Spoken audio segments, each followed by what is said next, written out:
Are we just trying to make ourselves feel better? أعوذ بالله السميع من الشيطان الرجيم بسم الله الرحمن الرحيم الحمد لله رب العالمين ولا عدوان إلا على الظالمين والعاقبة للمتقين اللهم صل وسلم وبارك على عبدك ورسولك محمد صلى الله عليه وسلم وعلى آله وصحبه وسلم تسليما كثيرا. We begin by praising Allah subhanahu wa ta'ala and bearing witness that none has the right to be worshipped or unconditionally obeyed except for Him, and we bear witness that Muhammad sallallahu alaihi wasallam is His final messenger. We ask Allah to send His peace and blessings upon Him, the prophets and messengers that came before Him, His family and companions that served alongside Him, and those that follow in His blessed path until the Day of Judgment, and we ask Allah to make us amongst them. Allahumma ameen.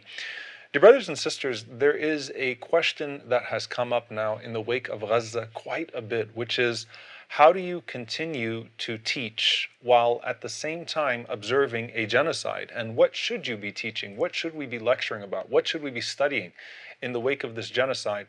And how much does religion play a role in inspiring people to continue versus becoming complacent with the circumstances that are ahead of us? And subhanAllah, usually when something starts, there is a renewed interest in that cause. And so you'll find that there is almost unanimity where there is any place where people can speak about the issue that everyone's talking about the same thing. And then as time goes on, you see that the nature of the khutbah start to change. You see that the nature of the lessons start to change. And that is indicative of how the people as a whole have moved on. Now, when it comes to Gaza, where you have something that has continued for so long and with no end really in sight when it comes to the cruelty of the Zionist occupation against our brothers and sisters, there is a question, what are we supposed to be focusing on at this point? And are we inspiring people towards contribution, or are we making them complacent with the circumstances ahead? And by the way, even with the people of Gaza, there is a sentiment at times that they don't want to continue to be spoken about as heroes. They want your support against their villains. They don't want you to keep talking about how great they are. They want you to be as great as you can so that you can uplift them in these terrible circumstances that they are in. This factors into a larger question: the role of religion, the role of religious teaching this day and age, and how we speak about these various things. And it goes back to a statement that Marx famously said, that religion is the opium of the people, that religion is a means of social control, that religion is a means of sedation, that religion is a means of complacency. And it does not cause people to rise above in the midst of their circumstances. Instead, it causes them to become complacent with their circumstances and for everyone to accept this as the divine will of God without making their best effort. And that can be true in regards to some religious teaching. It can be true in regards to some religions. When the foundation of religion is one that robs you of your choice, that robs you of your efforts, that robs you of your ability to impact and influence your own circumstances or the circumstances of someone else, then of course it can make you complacent. When you believe that we are in a puzzle or we are in the midst of something that is happening without any control ourselves, of course, and especially if you believe that it's divinely sanctioned. What makes us different as Muslims? Right? And subhanAllah, you'll find that there is a common phenomenon that's discussed, which is slaveholder religion versus liberation religion. Like, I want you to just think about this in terms of the United States slave trade. The slaveholders and the slave owners were using the Bible to oppress. They were constructing an image of God of the white Jesus, and you are meant to be this way because of the color of your skin, and this is what God has ordained for you. And even if they don't call it a caste system, it effectively becomes that you are like this because of something that you did or something that you deserve. We are like this because of something that we are privileged with and something that God has given to us. On the other hand, you have what would be the slave's theology if they're able to see through that and to combat that. Right? And if you think about the up to 30% who were Muslims of the slaves, right? What were they reading from the Quran? How were they interpreting the Quran and the Hadith to fight back and to be inspired towards the revolts that we lead about today, where they sought to break the chains of slavery using religion, using religious text, and aspiring for something greater? So it comes up with, something, subhanAllah, that I've been talking about these days, which is the fada'il of Ash-Sham, the fada'il of the place, the virtues of the land of Ash-Sham, the virtues of Al-Aqsa, and all of these divine implications of this land that we see right now. And there's a question that is to be asked, and I believe it's a well-meaning question, by the way, which is, how much should we be talking about this right now? Should we just be talking about every single khutbah, the importance of fighting for the innocent? And we should be talking about fighting for the innocent. Should we be talking about just the current reality? Or should we draw from the past and paint a picture of what the future is that Allah subhanahu wa ta'ala has promised for us? And how does that factor into our efforts today? It is a well-meaning and well-grounded concern. How do you talk about these things? And here's what I want to, inshallah ta'ala, focus on.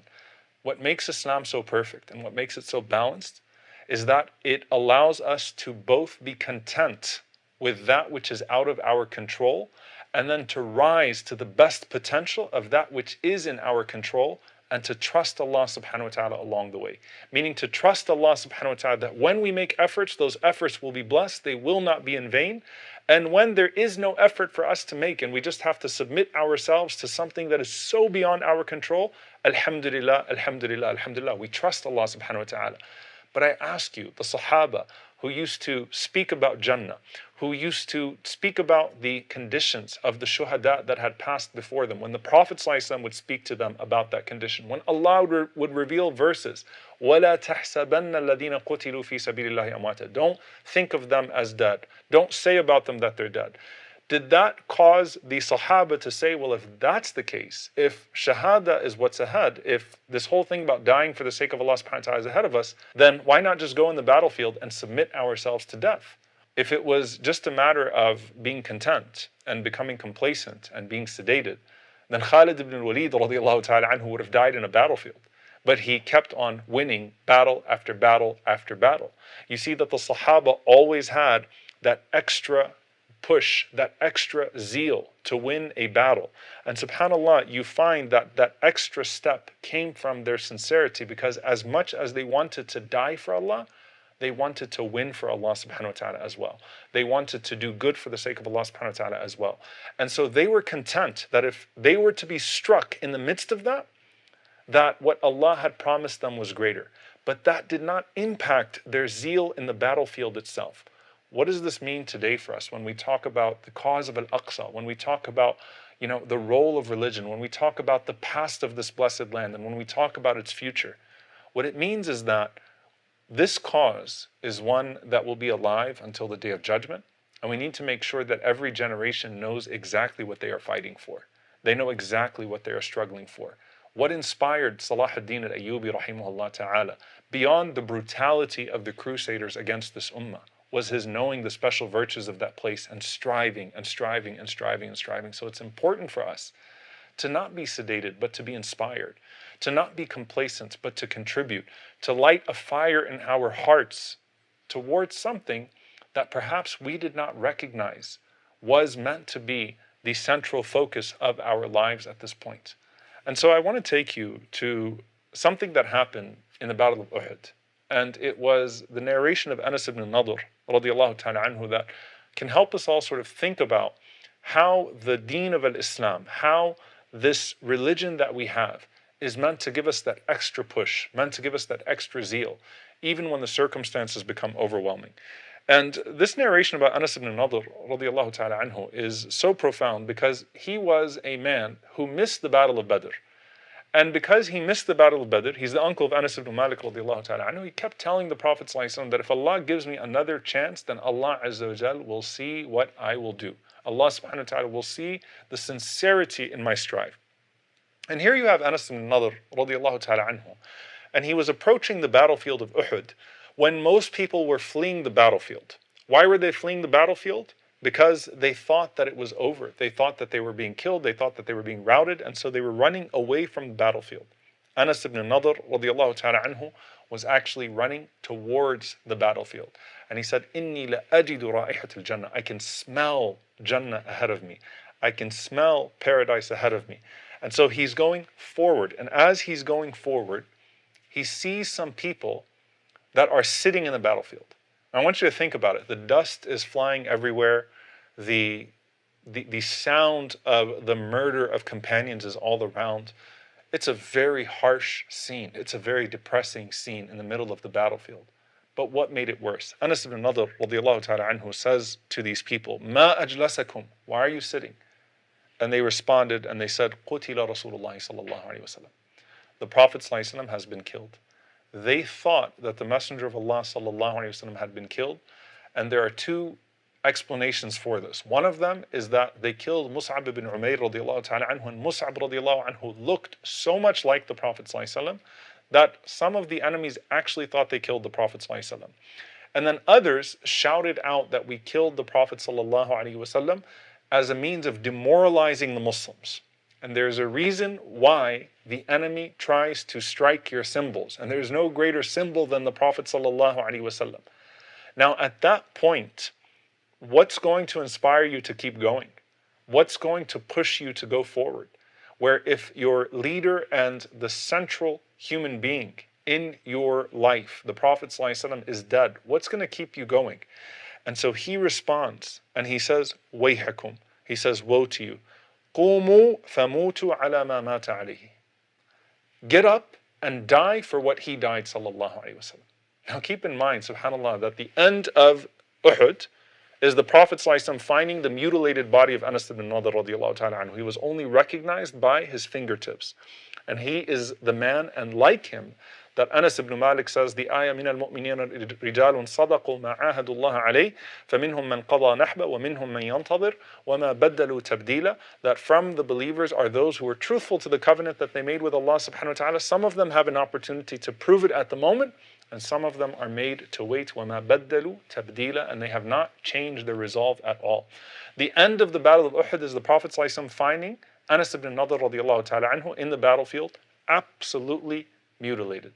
But at the same time, we take from what happened with Anas ibn Nadr radiallahu ta'ala anhu a very important lesson for the moment that we are in right now. We have to teach people about the importance of the cause, especially when the cause feels like it's being lost. We have to teach people about virtue, especially when they can succumb to despair. We have to teach people about victory, especially when defeat seems most imminent. And we have to inspire each other. وَتَوَاصَوْا بِالْحَقِّ وَتَوَاصَوْا بِالصَّبْرِ. We have to push each other towards good. Now, if the type of religion that we are hearing about right now is one that is entirely disconnected from the situation, that's a problem. That is a problem. If everything that is being spoken about is divorced from the reality on the ground, the occupation of Al-Aqsa, the destruction of Al-Gaza, that is a problem. But if we are talking about our deen and noting that our deen is meant to survive, and we are pushing people and inspiring them to recognize that no matter what effort they put forth, the outcome will be blessed, either for them in this life or the next. وَالْعَاقِبَةُ لِلْمُتَّقِينَ, that victory is for the believers. Alhamdulillah Rabbil Alameen. That is not the opium of the people. That is the inspiration of the people. And that inspiration comes from knowing that no effort will be in vain, that no life will be lost in vain, that nothing will be done for Allah subhanahu wa ta'ala except that it will remain. And everything else will disappear. Every effort that is made not for the sake of Allah subhanahu wa ta'ala will do nothing for you in the hereafter. But every effort that is made for the sake of Allah subhanahu wa ta'ala will uplift this ummah and will lead to your reward in the hereafter as well. So we shouldn't just be talking about deen and talking about some abstract concept or some theology that is divorced from that reality. We should be talking about reality and theology at the same time, because they are intertwined and interconnected. And the one who has Allah subhanahu wa ta'ala will always strive longer and strive harder, because they believe in something that cannot be captured by any enemy and that cannot be encompassed by any worldly reward. They believe in Allah, they believe in Jannah. And so let's not talk about our religion as something distant.